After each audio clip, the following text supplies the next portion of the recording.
খুলনার সার্জিক্যাল এলাকায় জাতীয় নাগরিক পার্টির কেন্দ্রীয় নেতা মোতালেব শিকদারকে গুলি করেছে দুর্বৃত্তরা। দুপুর 12টার দিকে এই ঘটনা ঘটেছে। স্থানীয়রা তাকে উদ্ধার করে খুলনা মেডিকেল কলেজ হাসপাতালে নিয়ে গেছে। খুলনার সোনাডাঙ্গা থানার ভারপ্রাপ্ত কর্মকর্তা রফিকুল ইসলাম বিষয়টি নিশ্চিত করেছেন। তিনি জানান, গুলিবিদ্ধ অবস্থায় খুলনা মেডিকেলে তার চিকিৎসা চলছে। তার মাথার সিটি স্ক্যান করা হয়েছে। এ ঘটনায় জড়িতদের ধরতে পুলিশ বিভিন্ন জায়গায় অভিযান শুরু করেছে এবং মূল ঘটনা উদ্ঘাটনে তদন্ত চলছে। জানা গেছে, মোতালেব এনসিপি শ্রমিক শক্তির কেন্দ্রীয় সংগঠক। তার বাড়ি খুলনা নগরীর সোনাডাঙ্গা থানাধীন পল্লী মঙ্গল স্কুল এলাকায়। আমাদের কোনো শত্রু নেই। এখন যদি শত্রু ওই এনসিপির সাথে আছে, ওই খুলনা বিভাগের দায়িত্বে আছে, এখন সেই জন্য কোনো শত্রু হইতে পারে কিনা আমি জানি না। দর্শক, যেমনটা জানাচ্ছিলাম, আশঙ্কাজনক অবস্থায় রয়েছেন তিনি এবং আমরা এই বিষয়ে জানাতে চাই। আমাদের সহকর্মী রাজু হাওলাদার রয়েছেন ঘটনাস্থলে, সেখানে থেকে বিস্তারিত জানাতে রাজুর সাথে আমরা যুক্ত হতে চাই। রাজু, একটু জানতে চাই, আহত মোতালেব শিকদারের শারীরিক অবস্থা এখন কেমন? কারা আসলে এর সাথে জড়িত থাকতে পারে বলে আইন শৃঙ্খলা বাহিনী ধারণা করছে? খুলনা মেডিকেলে আছি বর্তমানে। মোতালেব শেখকে এখানে অপারেশনের জন্য নিয়ে আসা হয়েছে। তার অবস্থা খুবই আশঙ্কাজনক, যে কারণে অপারেশনের জন্য নিয়ে আসা হয়েছে। কানে এখানে গুলি লেগেছে এবং সে এখন মোটামুটি মোটামুটি সুস্থ বোঝা যাচ্ছে, কিন্তু ডক্টর বলছেন যে বেশি সুস্থ সে নেই। তাকে ঢাকা পাঠানো লাগতে পারে যে কোনো মুহূর্তে, এবং এই কথা সকল এনসিপি খুলনার যারা রয়েছেন তারা এখানে আছেন। তাকে একমাত্র দেখার জন্য আইন শৃঙ্খলা বাহিনীর কর্মকর্তারা বলছেন যে কে বা কারা তাকে গুলি করেছে, কি কারণে গুলি করেছে এখনো পর্যন্ত জানা যায়নি। তবে তারা তদন্ত করছেন যে কেন মারা হয়েছে, কি কারণে মারা হয়েছে, এবং তার পরিবার বলছে তার এর আগে তার যে শত্রু থাকবে এরকম কোনো শত্রু নাই। হয়তোবা যে এনসিপি করার কারণেই তাকে হত্যার উদ্দেশ্যে গুলি করা হতে পারে। আমরা এতটুকুই এখানে জানতে পেরেছি এবং আপনাদের জানানোর চেষ্টা করছি। এই ছিল আমার। পরবর্তীতে আমি রাজু, আপনাকে ধন্যবাদ। দর্শক, রাজু হাওলাদার আমাদেরকে খুলনা হাসপাতাল মেডিকেল কলেজ থেকে যে আহত হয়েছে জাতীয় নাগরিক পার্টির শ্রমিক শক্তির কেন্দ্রীয় সংগঠক মোতালেব শিকদার, সেই ব্যাপারে আপডেট জানাচ্ছিলেন। আমরা এখন একটু সচিবালয়ে যেতে চাই। সচিবালয়ে স্বরাষ্ট্র উপদেষ্টা কথা বলছেন, আমরা সরাসরি সেখানে চলে যাব। এবং নির্বাচন কমিশনার এবং অন্যান্য যারা দায়িত্বে ছিলেন তারাও এই সময় এখানে উপস্থিত ছিলেন। আপনারা জানেন, ইতিমধ্যে নিরপেক্ষ ও সুষ্ঠু এবং শান্তিপূর্ণভাবে ডাকসু, জাকসু, রাকসু, চাকসু নির্বাচন সম্পন্ন হয়েছে। সংশ্লিষ্ট বিশ্ববিদ্যালয়ের ছাত্র, শিক্ষক, কর্মকর্তা ও আইন শৃঙ্খলা বাহিনীর সম্মিলিত প্রচেষ্টায় এই নির্বাচন সমূহ আমরা সুষ্ঠুভাবে সম্পন্ন করতে পেরেছি। আশা করছি একইভাবে এই জগন্নাথ ইউনিভার্সিটির যে নির্বাচন, এই আমাদের ভাইস চ্যান্সেলর মহোদয়ের নেতৃত্বে এবং অন্যান্য শিক্ষক, ছাত্র এবং আমাদের সহযোগিতা এবং আপনাদের সবার সহযোগিতায় এটাও খুব শান্তিপূর্ণভাবে সম্পন্ন হবে। বড়দিন খ্রিস্টান ধর্মাবলম্বীদের সবচেয়ে বড় ধর্মীয় উৎসব। এই পবিত্র উৎসব যাতে ধর্মীয় ভাব গাম্ভীর্য বজায় রেখে নিরাপদ, শান্তিপূর্ণ, উচ্ছৃঙ্খলমুখর পরিবেশে অনুষ্ঠিত হতে পারে সেই বিষয়ে পর্যাপ্ত নিরাপত্তা প্রস্তুতি গ্রহণ করা হয়েছে। বড়দিন ও 31st নাইটের কোনো প্রকার আতশবাজি করা যাবে না। রাস্তা অবরোধ বা ব্লকেট করে কোনো অনুষ্ঠান করা যাবে না। প্রতিটি গির্জার জন্য পর্যাপ্ত নিরাপত্তা ব্যবস্থা গ্রহণ করা হয়েছে। এই উপলক্ষে গুলশান, বনানী সহ রাজধানী অভিজাত এলাকায় নিরাপত্তা ব্যবস্থা জোরদার করা হচ্ছে। বড়দিন ও 31st নাইটে রাজধানীতে যাতে ট্রাফিক চলাচল স্বাভাবিক থাকে সেই বিষয়েও ডিএমপিকে প্রয়োজনীয় নির্দেশনা প্রদান করা হয়েছে। তাছাড়া এই উপলক্ষে আইন শৃঙ্খলা বাহিনী নগরীতে টহল ও তল্লাশি কার্যক্রম জোরদার করার জন্য নির্দেশ দেওয়া হয়েছে। সবাই আইন শৃঙ্খলা বাহিনীর বেশ কিছু গুরুত্বপূর্ণ নির্দেশনা দেওয়া হয়েছে। এর মধ্যে রয়েছে অপারেশন ডেভিল হান্ট ফেজ 2 এর মাধ্যমে সন্ত্রাসী ও দুষ্কৃতকারীদের আরও বেশি হারে গ্রেপ্তার করা, গোয়েন্দা নজরদারি আরও বৃদ্ধি করা এবং নিবিড়করণ করা, রাষ্ট্রীয় গুরুত্বপূর্ণ কেপিআই স্থাপনার সময় নিরাপত্তায় বিশেষায়িত বাহিনীকে স্ট্যান্ড বাই রাখা, ঢাকা মহানগরী সহ দেশের গুরুত্বপূর্ণ স্থানসমূহে চেকপোস্ট বসিয়ে তল্লাশি কার্যক্রম বৃদ্ধি করা, পুলিশ সদর দপ্তরের কন্ট্রোল রুমের মাধ্যমে তা নিয়মিতভাবে মনিটরিং করা এবং নগরীর বিভিন্ন স্থানে স্থাপিত সিসিটিভি ক্যামেরার মাধ্যমে সার্বক্ষণিকভাবে আইনশৃঙ্খলা পরিস্থিতি পর্যবেক্ষণ করা। আপনারা জানেন যে প্রথম আলো, ডেইলি স্টার পত্রিকা অফিসে হামলার ঘটনায় ডিএমপি এই পর্যন্ত 17 জনকে গ্রেপ্তার করেছে। পত্রিকার 2টি সম্পাদকের নিরাপত্তার জন্য গানম্যান দেওয়া হয়েছে এবং তাদের বাসায়ও নিরাপত্তা বৃদ্ধি করা হয়েছে। ময়মনসিংহের পোশাক শ্রমিককে পিটিয়ে ও পুড়িয়ে হত্যার ঘটনায় 10 জনকে গ্রেপ্তার করা হয়েছে। আগামী 25শে ডিসেম্বর 2025 তারিখে বিএনপি ভারপ্রাপ্ত চেয়ারম্যান তারেক রহমান দেশে আগমন উপলক্ষেও সর্বোচ্চ নিরাপত্তা ব্যবস্থা গ্রহণ করা হয়েছে। ডেভিল হ্যান্ড ফেজ 2 অপারেশনের অংশ হিসাবে 2000 চেকপোস্ট বসানো হয়েছে। এর মধ্যে বিভিন্ন স্থানে প্রাইভেট কার, মোটরসাইকেল তল্লাশি করা হচ্ছে এবং অবৈধ অস্ত্র উদ্ধার কার্যক্রম চলছে। নির্বাচন উপলক্ষে পুলিশের প্রশিক্ষণ 3 ভাগের 2 ভাগে ইতিমধ্যে সম্পন্ন হয়েছে। বডি অন ক্যামেরা ব্যবহারের বিষয়ে তাদের প্রশিক্ষণ দেওয়া হয়েছে। তাছাড়া সবাই সারা দেশে আইন শৃঙ্খলা পরিস্থিতির সার্বিক পর্যালোচনা, সহিংসতা সৃষ্টিকারীদের বিরুদ্ধে ব্যবস্থা গ্রহণ, চুরি, ছিনতাই, চাঁদাবাজি, দখলবাজি, সংঘবদ্ধ দুষ্কৃতিকারীদের কর্মকাণ্ড রোধে ব্যবস্থা গ্রহণ, জুলাই হত্যাকাণ্ডের শহীদদের মামলার রেকর্ড তদন্ত অগ্রগতি, দেশের অস্থির সৃষ্টিকারী উস্কানিমূলক সাইবার প্রচারণার বিরুদ্ধে ব্যবস্থা গ্রহণ, নারী ও শিশু নির্যাতন ও ধর্ষণের বিরুদ্ধে আইনগত ও সামাজিক প্রতিরোধ গড়ে তোলা, মাদকের অপব্যবহার রোধে কার্যকর ব্যবস্থা গ্রহণ, শীর্ষ সন্ত্রাসী জামিন ও পরবর্তীতে সন্ত্রাসী কার্যক্রম ও প্রতিরোধ, নির্মূল, নিয়ন্ত্রণ ও নিষিদ্ধ ঘোষিত সংগঠন সমূহ অপতৎপরতা রোধে ব্যবস্থা গ্রহণ, গার্মেন্টস শিল্প কারখানা শ্রমিকদের বেতন বোনাস পরিশোধ নিশ্চিত করা, গার্মেন্টস কারখানা, ঔষধ শিল্প সহ বিভিন্ন শিল্প প্রতিষ্ঠানে বিশৃঙ্খলা সৃষ্টির অপতৎপরতা প্রতিরোধে ব্যবস্থা গ্রহণ, অস্ত্র জমা, অবৈধ অস্ত্র উদ্ধার অভিযান পরিচালনা, সীমান্ত পার্বত্য অঞ্চলের পরিস্থিতি, রোহিঙ্গা ক্যাম্পের আইন শৃঙ্খলা সার্বিক পরিস্থিতি ইত্যাদি বিষয়ে আলোচনা করা হয়েছে। মাননীয় উপদেষ্টা, একটা বিষয় হলো ওসমান হাদির ওই ঘটনার পরে, তার এই মৃত্যুর ঘটনার পরে এবং ওই সময় বিভিন্ন রাজনৈতিক দল, বিশেষ করে গণ অধিকার পরিষদের জেনারেল সেক্রেটারি, সে বলেছে যে 50 জনের মতো হিট লিস্ট করা হয়েছে। সেখানে এই ব্যাপারে আপনার কাছে কোনো তথ্য আছে কিনা? যদি না থাকেন, যারা বলেছে তাদের থেকে তথ্য নেবেন কিনা, আপনার বক্তব্য। এখন যারা এই ইসে আছে, মানে আমরা কিন্তু আপনারা জানেন যারা এই হিট লিস্ট বা ভালনারেবল, তাদের আমরা অলরেডি হাতিয়ার, গানম্যান আমরা দিয়ে দিয়েছি।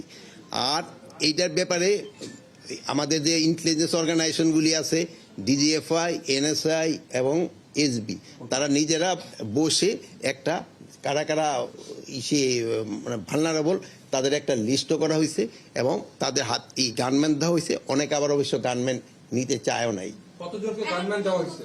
এই পর্যন্ত 18 না 20 জনের মতো মনে হয় দেওয়া। গানম্যান কিন্তু একজনই থাকে, একজনই।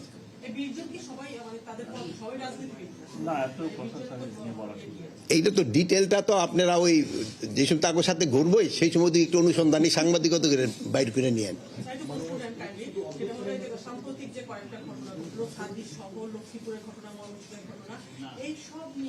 স্বরাষ্ট্র উপদেষ্টা হিসেবে দেশে আইন শৃঙ্খলা পরিস্থিতি আপনি কিভাবে আসলে পর্যবেক্ষণ করবেন? আগামী নির্বাচনে 2 মাসের সময় নেই, সেই নির্বাচন কতটা সুষ্ঠু বলে আপনি এই পরিস্থিতি মনে করেন?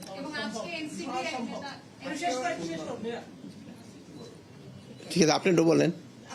না না না না না, আপনি বলে নেন, 2 বোনই বুঝে নেন না, বোনের অগ্রগামী বলেন, আপনিও বুঝে নেন। আচ্ছা, আর কারো? আর এই বোন আবার এখানে একজন, আপনি আপনার ও আচ্ছা। আর দর্শক, সচিবালয়ে কথা বলছিলেন স্বরাষ্ট্র উপদেষ্টা জাহাঙ্গীর আলম চৌধুরী। আমরা এতক্ষণ সরাসরি সেখানে ছিলাম। মত প্রকাশ তো দূরের কথা, বেঁচে থাকাই এখন দায় হয়ে দাঁড়িয়েছে বলে মন্তব্য করেছেন দ্য ডেইলি স্টার সম্পাদক মাহফুজ আনাম। সোমবার রাজধানীর সোনাগাঁ হোটেলে সম্পাদক পরিষদ ও নোয়াব আয়োজিত গণমাধ্যমের উপর হামলার প্রতিবাদ সভায় তিনি মন্তব্য করেন।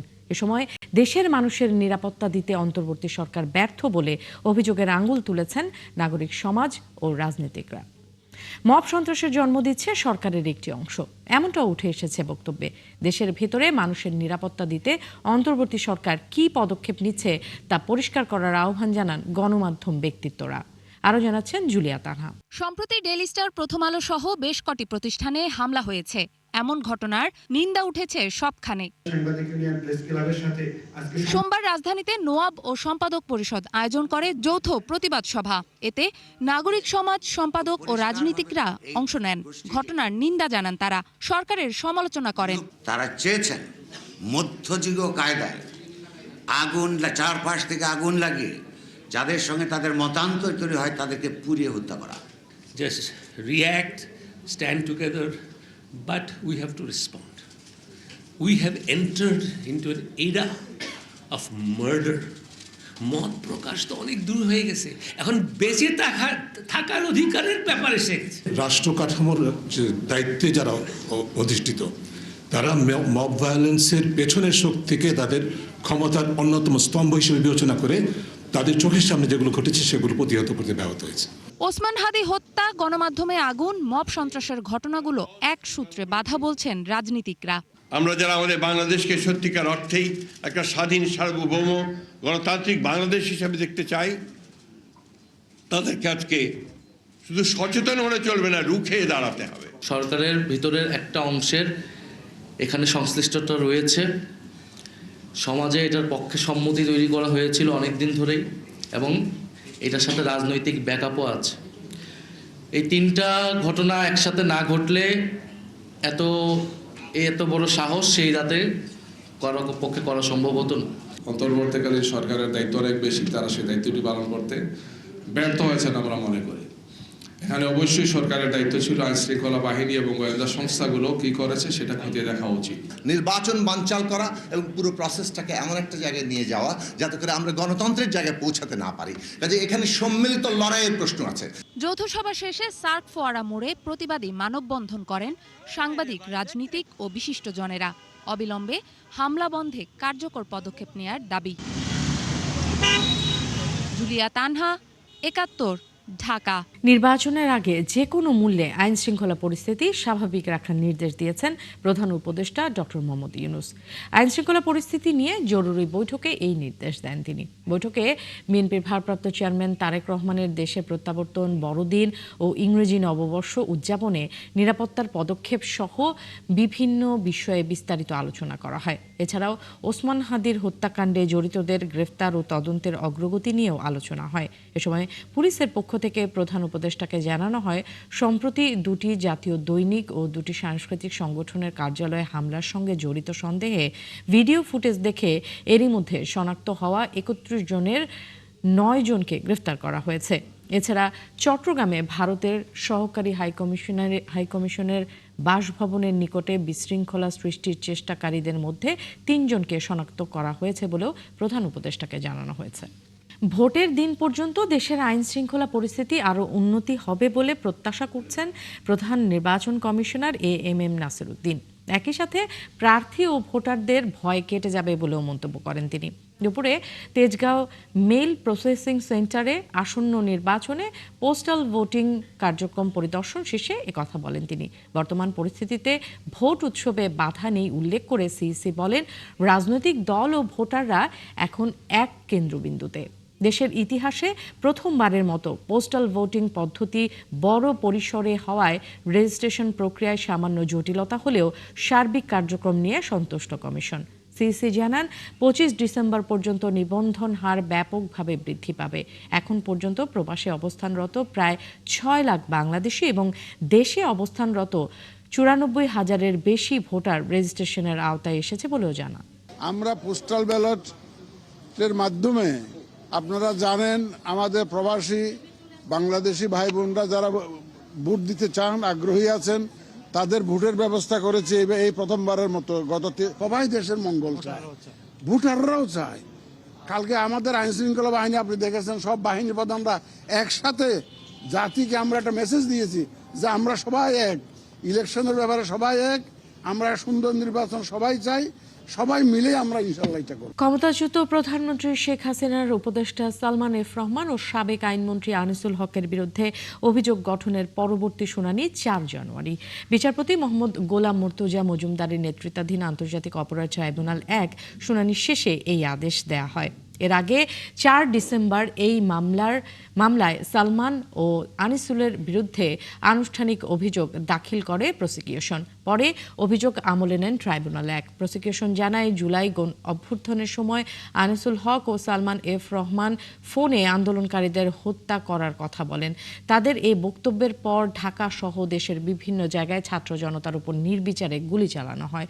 গত বছরের 13 আগস্ট গ্রেফতার হন সালমান এফ রহমান ও আনিসুল হক। এদিকে চাংখারপুলে 6 জন হত্যা মামলায় আজ যুক্তিতর্ক উপস্থাপনের কথাও রয়েছে। মানবতাবিরোধী অপরাধের মামলায় 5 বছরের সাজার বিরুদ্ধে খালাস চেয়ে আপিল করেছেন মামলার রাজসাক্ষী সাবেক আইজিপি চৌধুরী আব্দুল্লাহ আল মামুন। সোমবার সুপ্রিম কোর্টের সংশ্লিষ্ট শাখায় তিনি আপিল করেন। আপিলের বিষয়টি নিশ্চিত করেন আব্দুল্লাহ আল মামুনের পরিবার। এর আগে গেল 17 নভেম্বর আন্তর্জাতিক অপরাধ ট্রাইব্যুনাল 1 ছাত্র জনতার গণ অভ্যুত্থানে সংঘটিত মানবতা বিরোধী অপরাধের মামলার আসামি থেকে রাজসাক্ষী হওয়া সাবেক আইজিপি চৌধুরী আব্দুল্লাহ আল মামুনকে 5 বছরের কারাদণ্ড দেন। এই মামলায় এক অভিযোগে সাবেক প্রধানমন্ত্রী শেখ হাসিনা ও আসাদুজ্জামান খান কামালকে দেয়া হয় মৃত্যুদণ্ড। আরেকটি অভিযোগে শেখ হাসিনা ও কামালকে দেয়া হয় আমৃত্যু কারাদণ্ড। এই 2 আসামি আমৃত্যু কারাদণ্ড থেকে মৃত্যুদণ্ড চেয়ে আপিল করে রাষ্ট্রপক্ষ। আয়কর নথিতে দেখিয়েছেন শুধু জমি, কিন্তু বাস্তবে 7 তলা ভবন, যেখানে ভাড়াটিয়া থাকেন 6 বছর ধরে। পাশাপাশি ব্যাংকে জমানো টাকা, বাড়ি ভাড়া কিংবা ফ্ল্যাট বিক্রি থেকে আয়ও উল্লেখ করেননি আয়কর নথিতে। তিনি বাংলাদেশ মেডিকেল বিশ্ববিদ্যালয়ের সাবেক উপাচার্য ডক্টর মোহাম্মদ শরীফুদ্দীন আহমেদ। আওয়ামী লীগ আমলে ক্ষমতায় থেকে যিনি দীর্ঘদিন করেছেন অনিয়মের তালিকা, সেই কর্মকাণ্ডে জড়িয়েছেন তার স্ত্রী নাফিজা আহমেদও। প্রাথমিক অনুসন্ধানে এই দম্পতির কর ফাঁকির পরিমাণ অন্তত 5 কোটি টাকা। মইনুল হাসানের রিপোর্ট। ডাক্তার শরীফুদ্দীন আহমেদ চক্ষু বিশেষজ্ঞ হিসেবে দীর্ঘজীবন পার করলেও ক্ষমতা, দম্ভ আর রাজনৈতিক সুবিধাভোগী হিসেবে কপাল খুলে যায় 2021 সালে। গোপালগঞ্জে বাড়ি হওয়ায় ক্ষমতাচ্যুত প্রধানমন্ত্রী শেখ হাসিনার কাছাকাছি আসেন। সে সময় যোগ্যতা অযোগ্যতা বিচারের আড়ালে নিয়োগ পান প্রথম মেডিকেল বিশ্ববিদ্যালয় বিএসএমএমইউ এর উপাচার্য হিসেবে। 3 বছরের দায়িত্বে যিনি নিয়োগ বাণিজ্য, ক্ষমতার অপব্যবহার, ঘুষ, দুর্নীতির মাধ্যমে অর্জন করেন বিপুল সম্পদ, যার বড় অংশে গোপন করেছেন আয়কর নথিতে। 71 অনুসন্ধান বলছে, উত্তরার 9 নম্বর সেক্টরের 11 নম্বর রোডে 3.25 কাঠা জমির উপর নির্মিত 7 তলা এই ভবনটি ডাক্তার শরীফুদ্দীনের। মোট 6টি ফ্ল্যাটের প্রতিটির আয়তন 1910 বর্গফুট, অথচ আয়কর নথিতে দেখিয়েছেন শুধু জমি। 6 বছর আগে নির্মিত ভবনে বিক্রি করেছেন 3টি ফ্ল্যাট, বাকি 3টি ভাড়া দেয়া।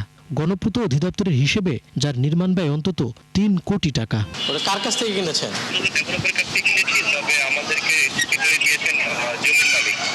জমির মালিককে? ডক্টর শরীফুদ্দীন। আপনি কবে থেকে এই ফ্ল্যাটে থাকেন? আমি 19 সাল থেকে। 3 ফ্ল্যাট, লিফটে 3, লিফটে 4 আর লিফটে 6, আর 3টা বিক্রি করছে। এটা আগে রিক্সা গ্যারেজ ছিল, পরবর্তী রিক্সা গ্যারেজ ছিল, তারপর বাড়ি কাজ শুরু হলো প্রায় 7-8 বছর। 2016 সালের শেষের দিকে কাজ শুরু হয়েছে, 18-19 দিকে কমপ্লিট হয়েছে আর কি কাজ এটার। শুধু তাই নয়, ধানমন্ডির শেলটেক শপিক্স টাওয়ারে নিজের ও স্ত্রীর নামে বিশাল আয়তনের 2টি ফ্ল্যাট কিনেন শরীফুদ্দীন। 10 বছর গোপন রাখলেও তা উল্লেখ করেছেন সবশেষ নথিতে, যদিও দাম দেখিয়েছেন প্রকৃত মূল্যের মাত্র 25%। এছাড়া প্রায় 20 বছর আগে স্ত্রী নাফিসার নামে লালমাটিয়ায় 2000 বর্গফুটের একটি ফ্ল্যাট কিনলেও দীর্ঘদিন দেখাননি আয়কর নথিতে। সেটিরও মূল্য প্রায় 3 কোটি টাকা। এনবিআরের গোয়েন্দাদের অনুসন্ধান বলছে, অপ্রদর্শিত স্থাবর অস্থাবর সম্পত্তির বাইরে ব্যাংকে জমানো টাকা, সুদের আয়, সঞ্চয়পত্র, বাড়ি ভাড়া সহ নানা খাতে অপ্রদর্শিত সম্পদ বাবদ অন্তত 5 কোটি টাকা ফাঁকি দিয়েছেন এই দম্পতি। এই বিষয়ে কয়েক দফা যোগাযোগ করা হলেও বন্ধ পাওয়া যায় ফোন নাম্বার। আপনি যে নম্বরে কল করেছেন নম্বরটি এই মুহূর্তে বন্ধ আছে। টিআইবির নির্বাহী পরিচালক বলছেন, সম্মানিত পেশায় থেকে এ ধরনের অপরাধ নৈতিক দেউলিয়াত্ম। লোভের তাড়নায় এক ধরনের অনিয়মের মধ্যে জড়িত হয়েছেন এবং সেটাকে ঢাকা দেওয়ার জন্য কর ফাঁকির আশ্রয় গ্রহণ করেছেন। এটা বহুমাত্রিক অপরাধ একটা ক্ষমতার অপব্যবহার, দুর্নীতি, পেশাগত দেউলিয়াপনা এবং প্রতারণামূলক। কাজেই এখানে জাতীয় রাজস্ব বোর্ডের যেমন যেরকম দায়িত্ব আছে, যেহেতু চিহ্নিত করা হয়েছে, জবাবদিহিতা নিশ্চিত করা, অন্ততভাবে যে কর ফাঁকি দেওয়া হয় সেটা আদায় করা নিশ্চিত করা। অন্যদিক থেকে দুদকের দায়িত্ব আছে দুর্নীতি দমন কমিশনে, যে এটা দুর্নীতি হিসাবে নির্ধারিত করে যারা এই ধরনের ব্যক্তি যারা সেটা জড়িত তাদেরকে জবাবদিহিতে রাখতে হবে, যিনি হোক না কেন। কর ফাঁকি বিষয়ে এই দম্পতি ও তার 3 সন্তানের বিরুদ্ধে অনুসন্ধান করছে এনবিআরের গোয়েন্দারা। মইনুল হাসান, ৭১, ঢাকা।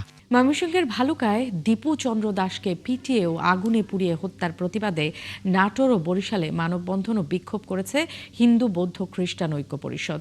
সোমবার সকালে নাটোরের কানাইখালী ইউনিক প্রেস ক্লাবের সামনে কেন্দ্রীয় কর্মসূচির অংশ হিসেবে মানববন্ধন ও বিক্ষোভ সমাবেশ অনুষ্ঠিত হয়। এ সময় বক্তারা দীপু চন্দ্র দাসের হত্যাকারীদের দ্রুত গ্রেফতার ও কঠোর শাস্তির দাবি জানানো হয়। সব সরকারের সময় বাংলাদেশের সংখ্যালঘু নির্যাতনের ঘটনা ঘটেছে, পরে সংখ্যালঘু সুরক্ষা আইন করার দাবি জানায় আয়োজকরা। একই দাবিতে বরিশালের অশ্বিনী কুমার হলের সামনে সংখ্যালঘু ঐক্য মোর্চা প্রতিবাদ কর্মসূচি পালন করে। এ সময় বক্তারা ধর্ম অবমাননার মিথ্যা অভিযোগ এনে দীপু চন্দ্র দাসকে হত্যার নিন্দা জানিয়ে দোষীদের সর্বোচ্চ শাস্তির পাশাপাশি সনাতনীদের সর্বোচ্চ নিরাপত্তার দাবি জানানো হয়। প্রতিবাদ সমাবেশের পর বের করা হয় বিক্ষোভ মিছিল নগরীর বিভিন্ন সড়ক ঘুরে। চাঁপাইনবাবগঞ্জের ভোলাহাট উপজেলার চামুশা সীমান্ত দিয়ে ভারত থেকে বাংলাদেশে অবৈধ অনুপ্রবেশের দায়ে ২৭ জনকে আটক করেছে বাংলাদেশ সীমান্তরক্ষী বাহিনী বিজিবি। ৫৯ বিজিবি ব্যাটালিয়নের অধিনায়ক লেফটেন্যান্ট কর্নেল গোলাম কিবরিয়া জানান, রবিবার রাত ৪টার দিকে মহানন্দা ব্যাটালিয়নের অধীনস্থ চাঁপাইনবাবগঞ্জ জেলার ভোলাহাট উপজেলার চামুশা সীমান্ত দিয়ে ২৭ জনকে ঠেলে দেয় বিএসএফ, কিন্তু তাদের কোনো পাসপোর্ট না থাকায় অবৈধভাবে বাংলাদেশে অনুপ্রবেশের দায়ে আটক করে বিজিবি। আটককৃতদের মধ্যে পুরুষ ৮ জন, নারী ১২ জন, শিশু ৫ ও তৃতীয় লিঙ্গের ২ জন রয়েছেন। বর্তমানে তাদের ঠিকানা, জাতীয় পরিচয়পত্র এবং বাংলাদেশি নাগরিকত্ব সহ বিভিন্ন বিষয় নিশ্চিত করার লক্ষ্যে জিডির মাধ্যমে থানায় হস্তান্তর প্রক্রিয়া চলছে। দরজায় কড়া নাড়ছে ত্রয়োদশ জাতীয় সংসদ নির্বাচন। আর নির্বাচন নিয়ে আগ্রহ বেড়েছে জাহাঙ্গীরনগর বিশ্ববিদ্যালয়ের নারী শিক্ষার্থীদের। তবে এই নির্বাচন কতটা সুষ্ঠু হবে, কেমন হবে ভোটের পরিবেশ, নারীদের নিরাপত্তারই বা কতটা পরিবর্তন আসবে, এমন ভাবনায় আছেন সবাই। তারা বলছেন অর্থের ছড়াছড়ি, ঘুষ, দুর্নীতি মুক্ত একটি নির্বাচন দেখতে চান। শিক্ষার্থীদের নির্বাচনী ভাবনার কথা জানব রায়ান বিন আমিনের তথ্য ও ছবি নিয়ে প্রতিবেদনে। দেশ জুড়ে চলছে নির্বাচনী উত্তাপ, আর এই উত্তাপের বাইরে নেই জাহাঙ্গীরনগর বিশ্ববিদ্যালয়। বিশেষ করে এখানকার নারী শিক্ষার্থীদের মাঝেও ছড়িয়েছে নির্বাচনী আমেজ। জাকসু নির্বাচনের মতো জাতীয় নির্বাচনও একটা বড় ফ্যাক্টর এখানকার নারী ভোটারদের কাছে। ফলে এই নির্বাচন নিয়ে তারাও আছেন নানা ভাবনায়। শুধু রাজনৈতিক প্রতিশ্রুতি নয়, স্বতঃস্ফূর্তভাবে ভোটের নিশ্চয়তা, বাস্তব জীবনের নিরাপত্তা এবং ঘুষ দুর্নীতিমুক্ত বলিষ্ঠ নেতৃত্ব নিয়ে ভাবছেন নারীরা। আমার এক্সপেকটেশন থাকবে এরকমই যে আমি সুষ্ঠু একটা কেন্দ্র পাবো এবং সেখানে যে আমি সুষ্ঠুভাবে আমার ভোট সম্পন্ন করব এবং যারা ক্ষমতায় আসবে তারা যেন খুব দক্ষ, সাহসী, সৎভাবে, বলিষ্ঠভাবে আমাদের পুরো দেশটাকে পরিচালনা করে। আগামী নির্বাচন শুধু ক্ষমতা বদলের প্রশ্নই না, আমাদের ভবিষ্যৎ নির্ধারণ করে দিবে। তো আগামী নির্বাচন আমরা চাই সৎ, দক্ষ এবং ন্যায় এবং ইনসাফের পক্ষে যে থাকবে আমরা তাদেরকেই বেছে নিব। আমরা তো এর আগে অনেক বেশি দুর্নীতি নিয়ে সাফার করছি, এবার যাতে এমন একজন নেতা আসুক যিনি দুর্নীতির সাথে কোনো রকম জিরো টলারেন্স। শিক্ষার্থীরা মনে করেন নারীরা সম্মান নিয়ে বাঁচতে পারার মতো পরিবেশ সৃষ্টি করাই হবে প্রকৃত জনপ্রতিনিধির কাজ। এছাড়া রাজনীতিতে নারীদের অংশগ্রহণ ও সুযোগ বাড়াতে সরকারের দীর্ঘমেয়াদী পরিকল্পনা থাকা দরকার বলেও মনে করেন তারা। নারীরা শুধুমাত্র যে সংরক্ষিত আসন থেকে আসবে এটা আমরা চাই না, বরঞ্চ তারা পুরুষদের মতো সরাসরি তারা মনোনয়ন নিয়ে প্রতিদ্বন্দ্বিতা করুক। এতে কি হবে যে তাদের আত্মবিশ্বাসটা সংসদে বাড়বে এবং জবাবদিহিতার জায়গাটা তাদের থাকবে। একজন নারী হিসেবে আমি এমন একজন লিডারকে চাই যিনি নারীর অধিকার নিশ্চিত করবেন এবং পারিবারিক, সামাজিক এবং সর্বক্ষেত্রে নারীর প্রতি হওয়া নির্যাতন এবং অন্যায় প্রতিরোধে কাজ করবেন। একটি সুষ্ঠু নির্বাচন সমাজের সকল ক্ষেত্রে নারীর নিজ নিজ অধিকারের বিষয়টিকে সামনে নিয়ে আসে। তাই এক্ষেত্রে গুরুত্বপূর্ণ জনপ্রতিনিধি বাছাই। শিক্ষকদের মতে নারীদের ভোট দেওয়ার স্বাধীনতা নির্বাচনে রাখতে পারে বড় ভূমিকা। রাজনৈতিক এবং আর্থসামাজিক প্রেক্ষাপটে নারীদের দেখা যায় যে অধিকাংশ ক্ষেত্রেই পরিবার বা বাড়ির পুরুষ সদস্য যারা আছে তাদের মতামত নিয়ে তারা ভোট দেন এবং তাদের ব্যক্তিগত স্বাধীনতা এক্ষেত্রে অনেকটাই সীমিত। যদি তারা এটা ওভারকাম করেন এবং নিজেদের মতামত দিয়ে ভোট দিতে চান তাহলে সেটা ভালো হবে। নতুন প্রজন্মের এসব নারী ভোটাররা বিশ্বাস করেন তাদের একটি ভোটেই হতে পারে পরিবর্তনের সূচনা। মনিরা কাজরি, ৭১। দর্শক, চলছে সংবাদ সংযোগ। সরাসরি সংবাদ অনুষ্ঠান দেখতে চোখ রাখুন ৭১ ফেসবুক পেজে এবং সাবস্ক্রাইব করুন ৭১ ইউটিউব চ্যানেলে। থাকুন ৭১-এর সাথে।